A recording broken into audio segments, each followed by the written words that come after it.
Hai guys, balik lagi di Pasifista. Gimana kabar kalian semua? Kali ini kita akan merangkum sebuah film series yang berjudul The King's Avatar.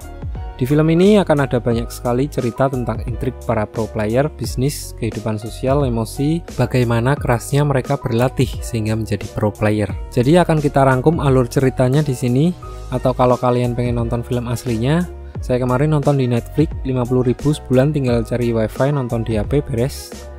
Tapi kalau kalian merasa 40 episode itu terlalu menghabiskan waktu, so let's jump into it.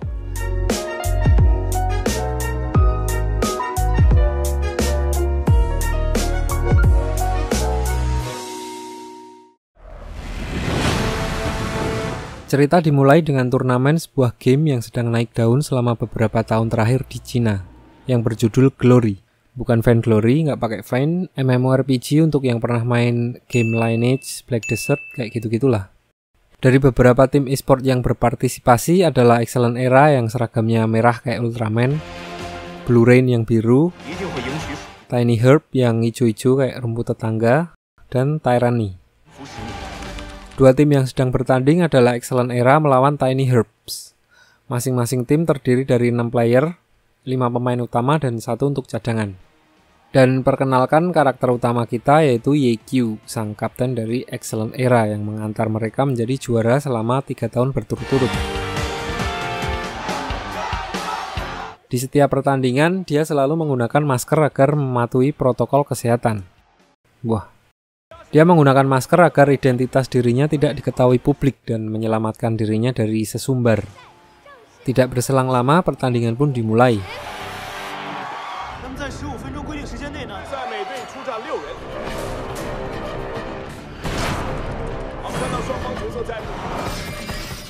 Tim Excellent Era terlihat sudah sangat berpengalaman menghadapi Tiny Herbs.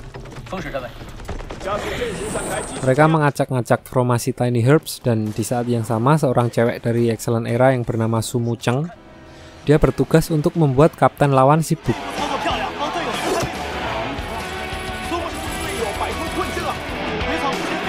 Merasa tertekan, tim Tiny Herbs menggunakan taktiknya. Mereka sengaja melarikan diri dan meninggalkan healer di belakang. Di sini, Ye-Kyu, kapten tim Excellent Era, sudah curiga dengan itu dan memerintahkan semua anggota timnya untuk waspada. Namun salah satu anggota timnya yang gak sabar dan akhirnya masuk ke perangkap. Udah dibilangin lu Tong. Tentu saja anggota Excellent Era yang gak sabaran tadi langsung dikeroyok sama Tiny Herbs.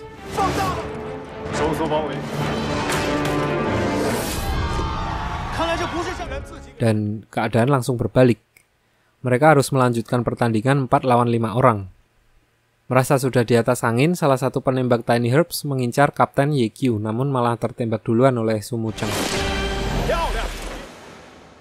Jadi 4 lawan 4, Excellent Era kembali menggunakan taktik yang sama waktu awal tadi. Dan di menit-menit akhir mereka dapat menghabisi tank musuh.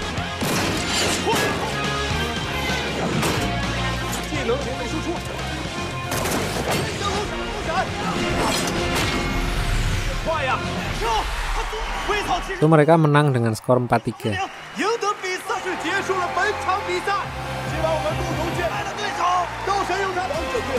Dan seperti biasa, Ye-Kyu tidak menghadiri acara jumpa pers dan lain-lain. Namun ternyata bukan hanya kemampuan saja yang dibutuhkan dalam bisnis e-sport. Di sini, komisaris utama tidak menyukai kebiasaan Ye-Kyu karena tidak mau tampil di depan publik, yang menyebabkan mereka tidak mendapatkan keuntungan dalam hal finansial. Untuk yang belum paham, komisaris di sini adalah yang punya modal atau investor. So dia menyuruh Tao, direktur dari tim tersebut, untuk mengganti Ye-Kyu dengan seseorang yang lebih mencolok. So Ye-Kyu dikenalkan dengan calon penggantinya yang bernama Sun Xiang. Dia adalah seorang rising star, jadi sangat berbakat namun belum begitu berpengalaman. Masih pemula, jadi masih suka pamer ya kan, padi semakin berisi semakin menunduk. Awalnya mereka menyuruh Ye-Kyu untuk mengajarinya dan menggantikannya menjadi kapten tim kelak. Namun karena pandangan pertama udah nggak enak, Ye-Kyu memutuskan untuk putus kontrak dan pensiun saat itu juga. Dia juga memberikan akun game yang telah dia rawat selama 10 tahun. Agak berat juga ngasihnya. Di sini saya sempat sangat emosi melihat itu dan rasa-rasanya jadi pengen ngambil pinjaman di bank. Lalu Yekyu pergi meninggalkan asrama Excellent Era.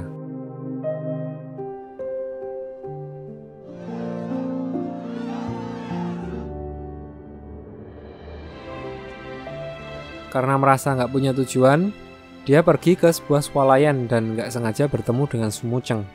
Sumuceng apa Sumuceng sini? Cakep-cakep kok, cang. Di sini mereka sempat berbelanja bersama dan saat akan balik ke asrama, Yekyu tidak ikut masuk ke dalam. Dia bilang ke Sumuceng kalau dia mengundurkan diri dan Sumuceng sempat ingin pergi juga bersama dengan Yekyu.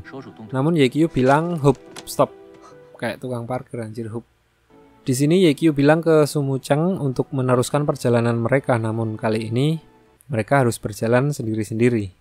Sedih, Cok.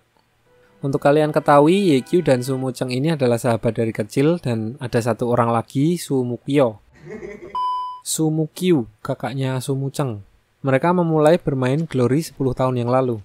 Mereka bertiga bisa dikatakan founding father-nya Excellent Era waktu itu, salah satu tim yang tertua. Lalu, secara kebetulan, di warnet mereka bertemu dengan Tao yang sekarang menjadi manajer mereka. Balik ke cerita, karena Yekyu gak punya tujuan, iseng-iseng dia mampir ke sebuah warnet di dekat asramanya tadi. Dia membuat sebuah akun game baru yang diberi nama Lord Grimm.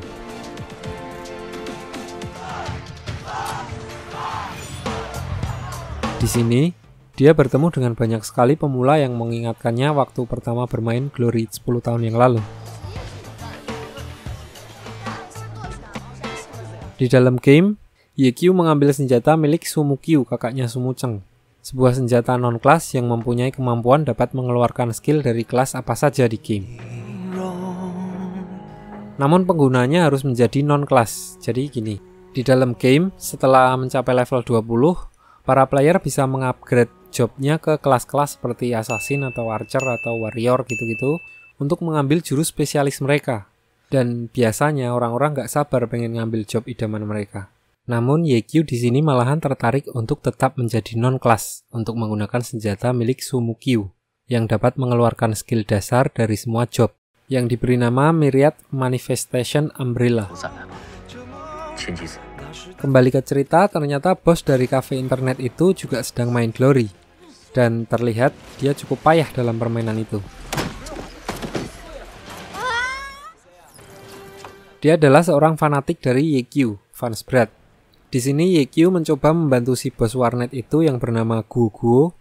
Namun Guguo tidak menyadari kalau yang membantunya itu adalah Yekyu, pemain idolanya, karena waktu di panggung Yekyu selalu menggunakan masker, taat protokol. Melihat ada lowongan di situ, Yekyu melamar dengan nama Yexiu.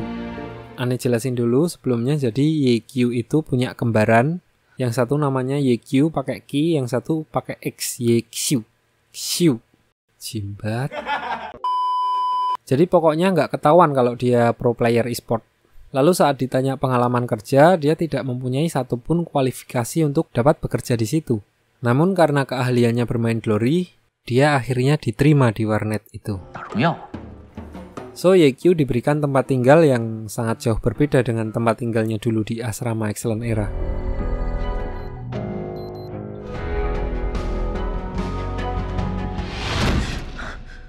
Paginya, Yekyu langsung mulai bekerja.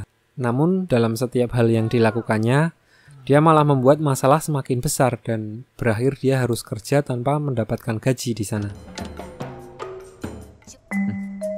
Di sisi lain, seorang wartawan yang juga sangat fanatik terhadap Yekyu bersikeras untuk mendapatkan informasi kenapa Yekyu meninggalkan Excellent Era, tim yang telah ia bangun selama 10 tahun. Namun, karena tidak diperbolehkan masuk oleh para satpam, dia mampir ke warnet Happy yang berada di seberang jalan untuk bermain Glory. Dan secara kebetulan, dia bertemu dengan Lord Grimm di dalam game dan bersama-sama berniat akan mengalahkan bos. Namun, karena pengalaman Yekyu, di sini dia dapat melihat niat buruk wartawan tersebut yang ingin mendapatkan harta rampasan untuknya sendiri. So, Yekyu memutuskan untuk tidak melakukan apa-apa sampai semua anggota timnya mati.